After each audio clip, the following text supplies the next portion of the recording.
안녕하세요, 여러분. 소프트웨어 교육 성과 공유 분야 온오프라인 교육 콘텐츠, 그중에서도 미취업 대졸 청년을 위한 디자인 싱킹 수업에 오신 걸 환영합니다. 오늘은 디자인 싱킹 수업의 두 번째 시간으로 이어질 건데요. 우리 지난 시간에 어떠한 내용들을 학습했는지 다시 한번 생각해 보면, 우리가 디자인 싱킹이라고 하는 게 어떤 산업 환경에서 필요로 한 건지, 그중에서도 지금 여러분들이 살고 있는, 우리가 영위하고 있는 4차 산업혁명이라고 하는 건 어떠한 특징을 가지고 있는지에 대해서 학습했다라고 말씀드릴 수 있을 것 같습니다.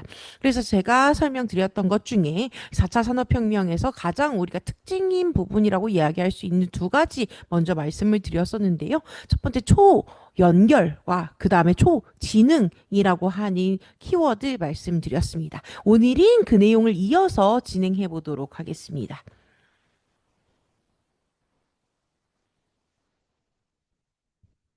우리가 세 번째로 나올 콘텐츠, 그 키워드라고 얘기한다면, 우리 초융합이라고 하는 키워드를 빼놓을 수 없겠다라고 말씀드릴 수 있을 것 같은데요. 말 그대로 우리가 세 가지 키워드를 얘기하는데, 그 키워드들 앞에 초라고 하는 말이 붙어요. 그래서 융합된 환경인데 초융합된 특징을 가지고 있다라는 거 참고하시면서 바라봐 주시면 좋을 것 같습니다. 그래서 우리 초융합이라고 하는 게 어떠한 의미를 가지고 있고 어떠한 뜻을 가지고 있는지 이야기해보면 우리 디지털 트랜스포메이션이라고 하는 개념에 대해서 먼저 이야기할 수 있겠다라고 말씀드릴 수 있을 것 같은데요. 디지털 트랜스포메이션이라고 얘기하는 건 우리가 한국어로 한글말로 디지털 대전환이라고도 이야기한다라는 거 참고하고 계시면 좋을 것 같습니다. 그것이 무엇이냐라고 했을 때 디지털 기술을 기반으로 디지털 기술을 활용해서 기존 산업의 운영 및 생산의 효율성과 경쟁력을 높여주는 프로세스가 변화하는 것을 의미한다라고 이야기하고 있습니다. 결국에 디지털 기술을 우리가 마음껏 영위하고 활용하면서 우리가 원래 했던 기존의 산업의 운영 방식이 변화하면서 얻을 수 있는 효율성과 경쟁력을 계속 높이는 방향으로 우리가 그 업무 프로세스를 변화시키는 것을 우리가 디지털 트랜스포메이션이다, 디지털 대전환이다라고 생각해 주시면 좋을 것 같아요. 제가 이럴 때 항상 예를 드는 예시가 하나 있는데요. 만약에 우리 예전에 여러분들 의원 방문했던 거 한번 생각해 보세요. 동네 병원 방문했을 때 의사 선생님이 그냥 펜으로 우리가 알아볼 수 없는 의학 용어를 막 쓰시면서 손으로 차팅을 하셨다라고 이야기한다면 오늘날에는 타이핑을 하시면서 그 업무를 볼 수 있는 그런 프로그램을 사용해서 진료 기록을 작성하시고 그 기록을 기반으로 시스템화되어서 처방전이 출력되고 하는 형태로 우리가 동작되는 거 보실 수 있을 것 같습니다. 이러한 사례가 결국에 디지털 기술을 활용해서 우리 업무의 생산성과 효율성을 높이는, 경쟁력을 높이는 이 업무의 흐름, 프로세스가 변화했다라는 거 말씀드릴 수 있을 것 같아요.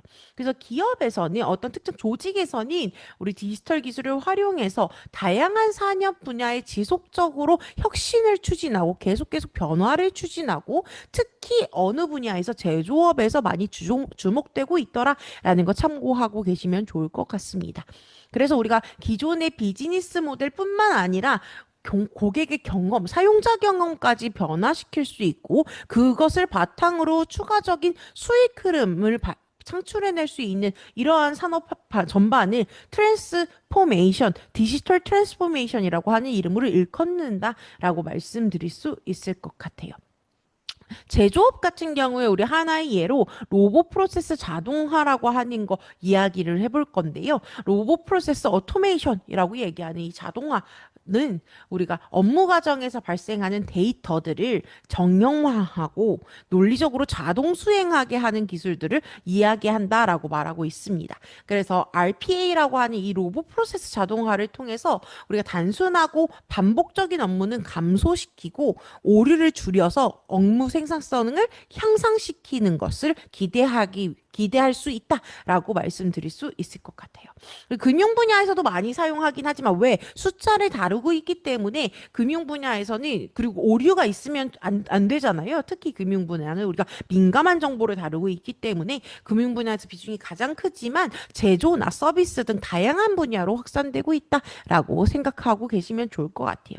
그래서 만약에 임금을 지급하는 업무에 우리가 어떠한 돈을 이체하는 업무에 우리 RPA라고 하는 로봇 프로세스 자동화를 도입한 예 한번 우리 그림 1-4로 하기와 같이 바라볼 수 있을 것 같은데요. RPA를 도입하기 전에는 사람이 직접 송장 정보를 확인하고 사람이 직접 내용을 확인하고 정보를 입력하고 사람이 직접 검증하고 그 다음에 어떠한 처리를 진행했다라고 이야기한다면 우리 RPA가 도입된 이후에는 송장 정보를 확인하고 그 다음 모든 절차들이 우리 시스템화되어 있는 단순하고 반복적인 업무는 우리 시스템이 알아서 수행한다라고 생각해 주시면 좋을 것 같아요. 사람이 하면 물론 좋겠지만 사람이 했을 때의 단점들도 존재합니다. 사람이 한다면 우리 오류라고 하는 게 발생할 수 있어요. 우리 인적 오류라고도 우리가 얘기할 수 있는데 이 인적 오류는 실수 같은 것들을 의미합니다.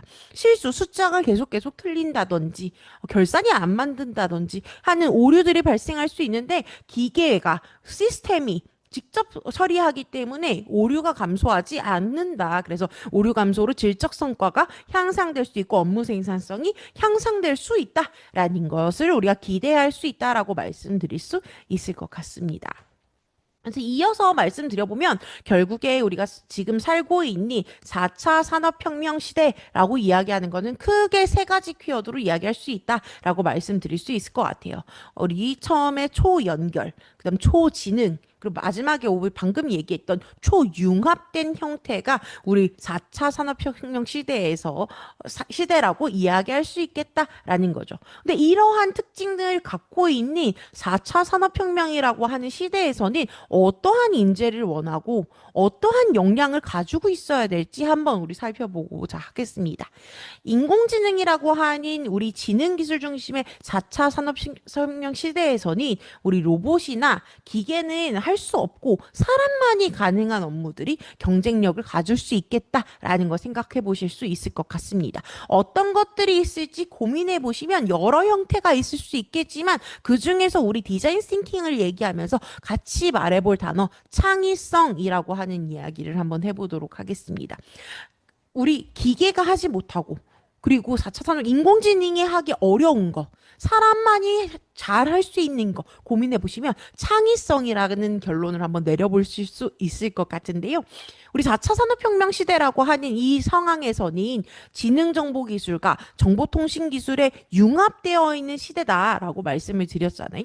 그렇기 때문에 우리 창의성, 사고력, 정보를 수집하고 처리하고 활용하고 분석할 수 있는 능력 그리고 문제 해결력이 굉장히 중요하다고 강조되고 있는 사회다라고 말씀드릴 수 있을 것 같습니다.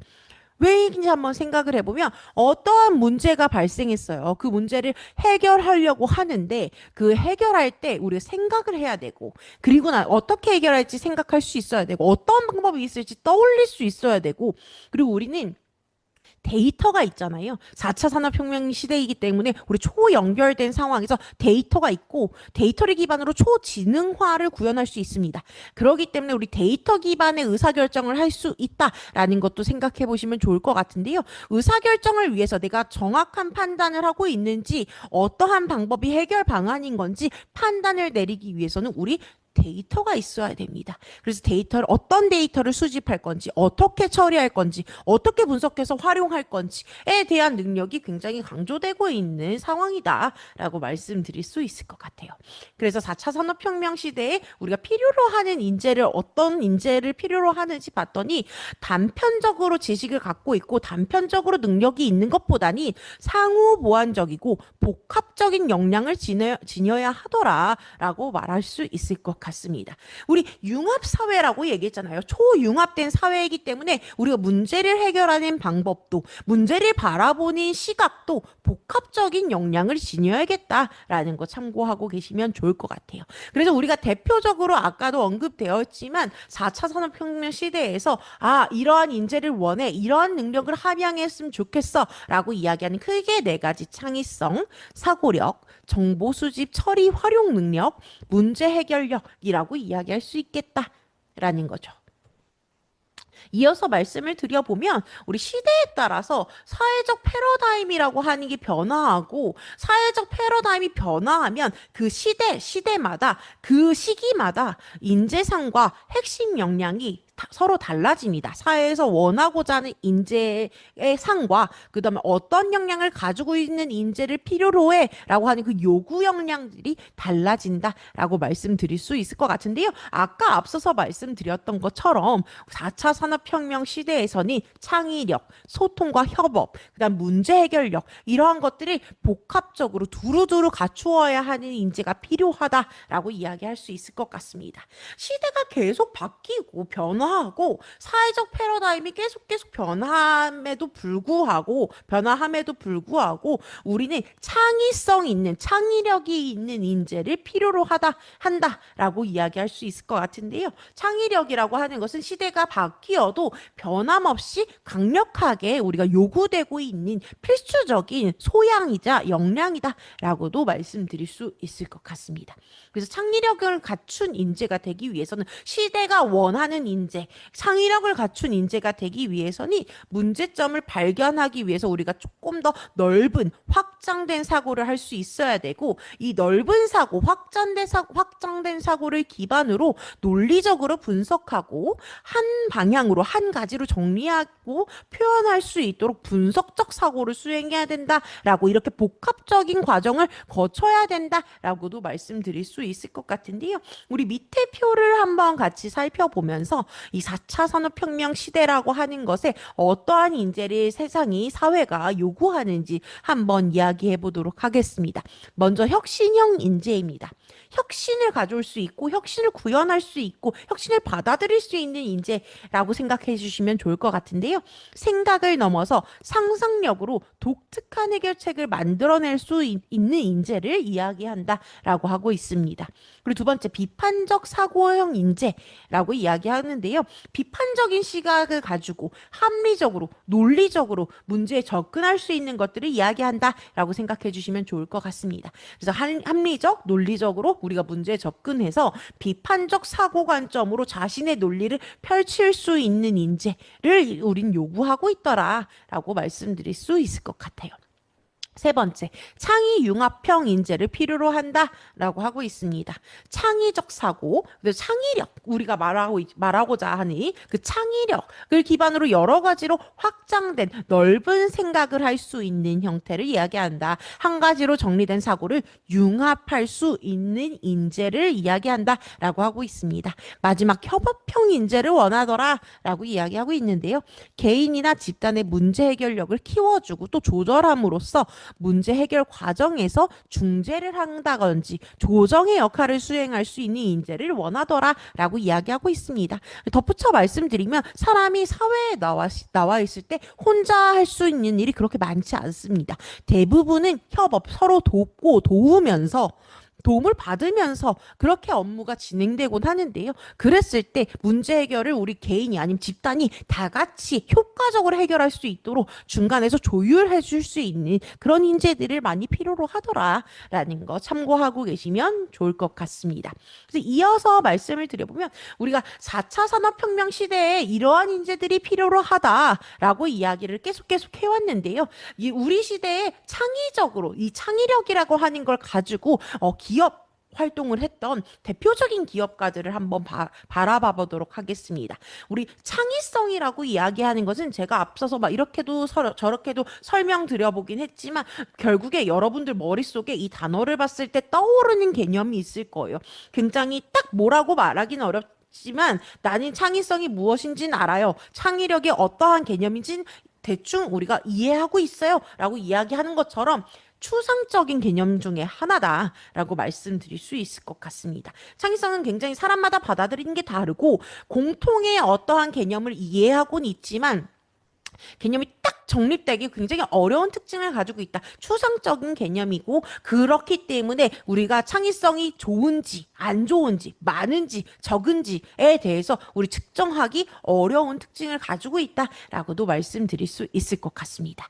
그렇기 때문에 우리가 경영에서나 실제 조직을 운영하는 데 있어서 업무를 봄에 있어서 창의성이라고 하는 개념을 적용하기가 쉽지가 않다라고 이야기하고 있는데요. 기업이 최고의 자리를 유지하거나 새로운 사업 분야로의 확장을 위해서는 시작을 위해서는 우리 독창적인 것, 기존에 없었던 것, 혁신적인 것들을 창조해내는 창의성이라고 하는 개념이 기업가 정신에 굉장히 필수적이다. 기업가 입장에서 굉장히 필수적인 요소이다라고 이야기할 수 있을 것 같습니다. 그래서 미래학자 중에 한 명이 제러미 리프킨이라고 하는 사람은 이렇게 얘기를 했습니다.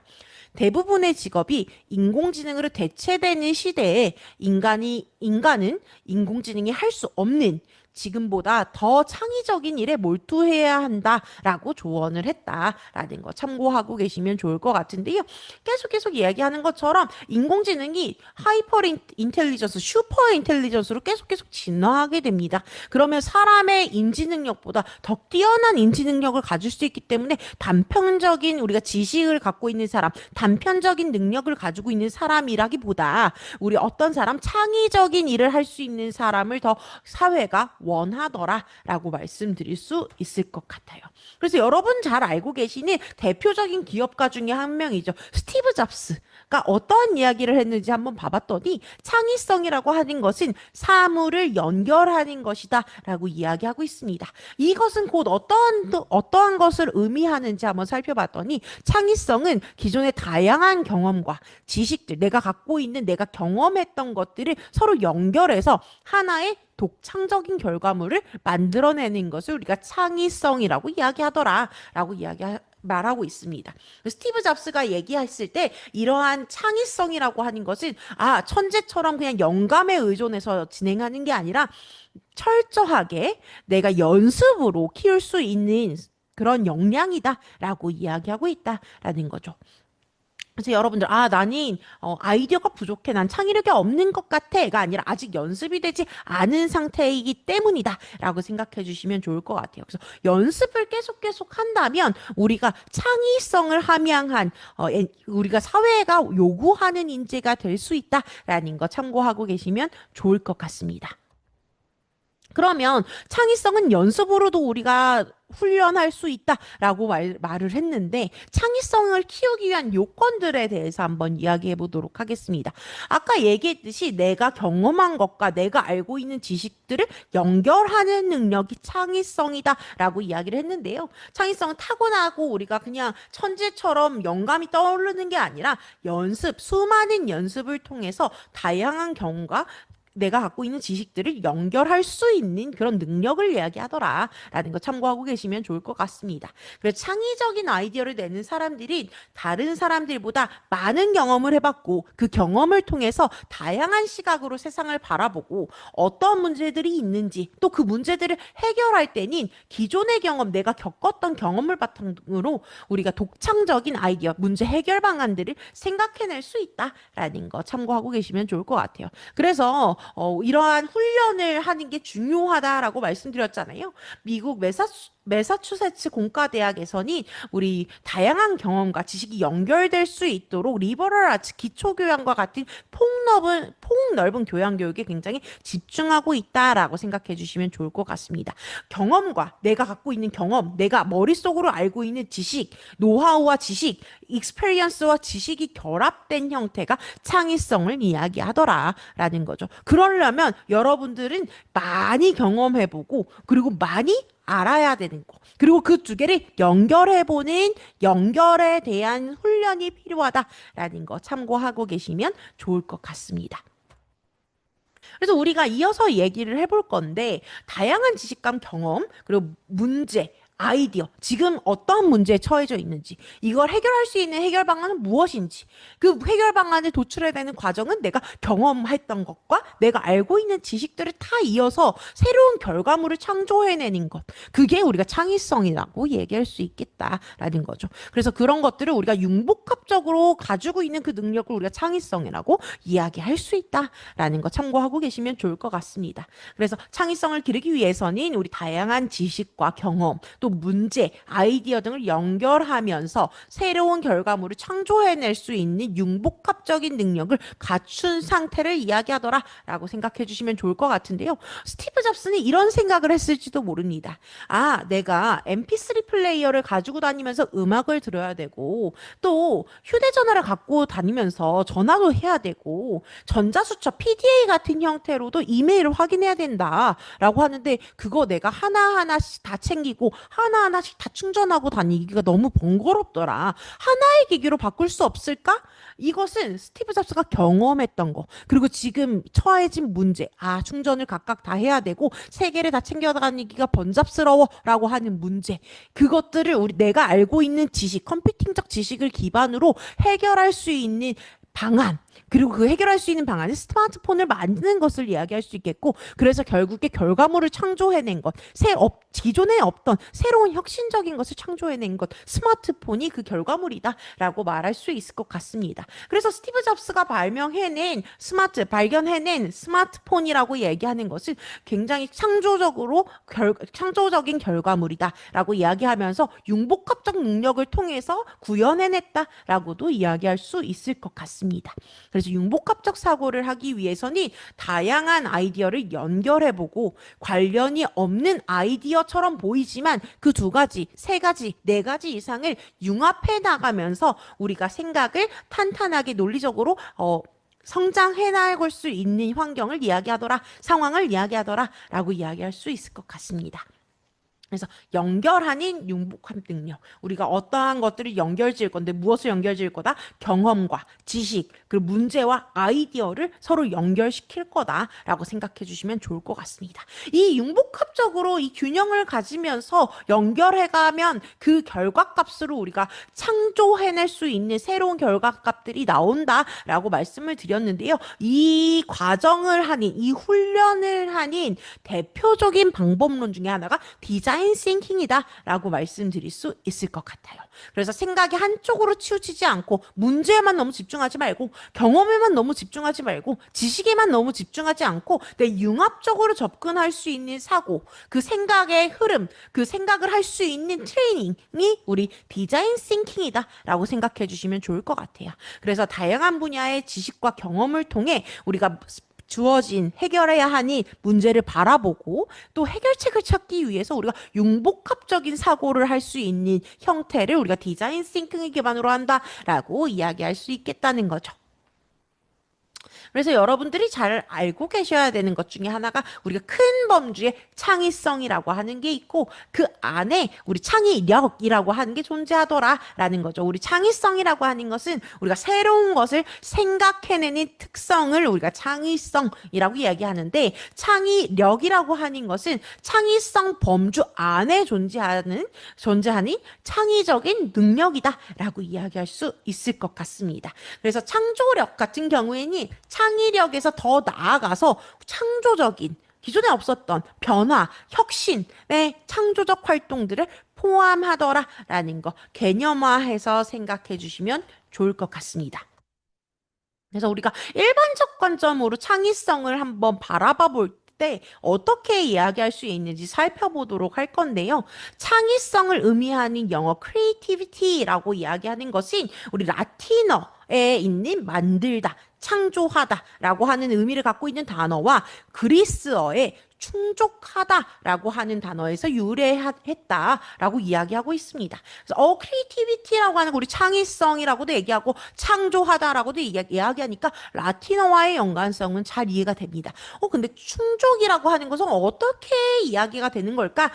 살펴봤더니 없는 것, 무, 또는 기존의 자료나 지식에서 새로운 것을 발견하거나 만들어내는 것을 의미하는 창의성이라고 하는 것은 상상력, 독창성과 비슷하다고 생각할 수 있지만 상상력, 내가 머릿속으로 상상하는 거, 그림을 그려보는 거, 그리고 독창성, 내가 발견했는데 하나밖에 없는 거라고 생각할 수도 있지만 새로운 생각을 통해 유용한 것들을 만들어낸다라는 점에서 조금 더 구체적이다라고 이야기할 수 있을 것 같습니다. 그리고 창의성을 갖고 있다라고 이야기하는 거는 새롭고 신기한 것을 낳는 힘이다라는 거 참고하고 계시면 좋을 것 같은데요. 1950년 미국 심리학회에서 조이 길포드라고 하는 사람이 창의성의 중요성에 대해서 연설을 했습니다. 창의성이 왜 중요한지에 대해서 1950년대에서부터 얘기했습니다. 근데 여기서 보시면 1950년대에도 창의성이라고 하는 건 되게 중요한 개념이다. 여러분들이 함양하고 있어야 되는 역량이다. 라고 이야기했는데 오늘날 4차 산업혁명 시대에서도 창의성은 굉장히 중요하고 사회가 요구하는 역량 중에 하나다라고 이야기하는 거. 시대가 변하지만 그거에 따라 변함에도 불구하고 계속 우리가 요구되고 있는 능력 중에 하나다라는 거 참고하고 계시면 좋을 것 같습니다. 그래서 이 창의성이 중요하다라고 이야기를 하니까 이를 계기로 여러 학자들이 창의성이 무엇인지 정의하고 다양한 관점에서 창의성에 대한 연구가 활발하게 이루어졌다라고 이야기해 볼 수 있을 것 같아요. 그래서 오늘은 우리 여기까지 진행을 해볼 거고요. 여러분들 우리 4차 산업혁명 시대의 세 가지 키워드 같이 학습했었고 그러한 것을 기반으로 시대는 계속 변화했지만 우리에게 굉장히 중요한 개념은 융복합적으로 창의성을 이야기할 수 있는 것이다 라고 이야기했습니다. 그래서 우리가 배우니 디자인 싱킹이라고 하는 개념은 이 창의력을 훈련할 수 있는 방법 중에 하나다라는 것도 같이 생각하고 계시면 좋을 것 같습니다. 오늘도 고생 많으셨습니다. 감사합니다.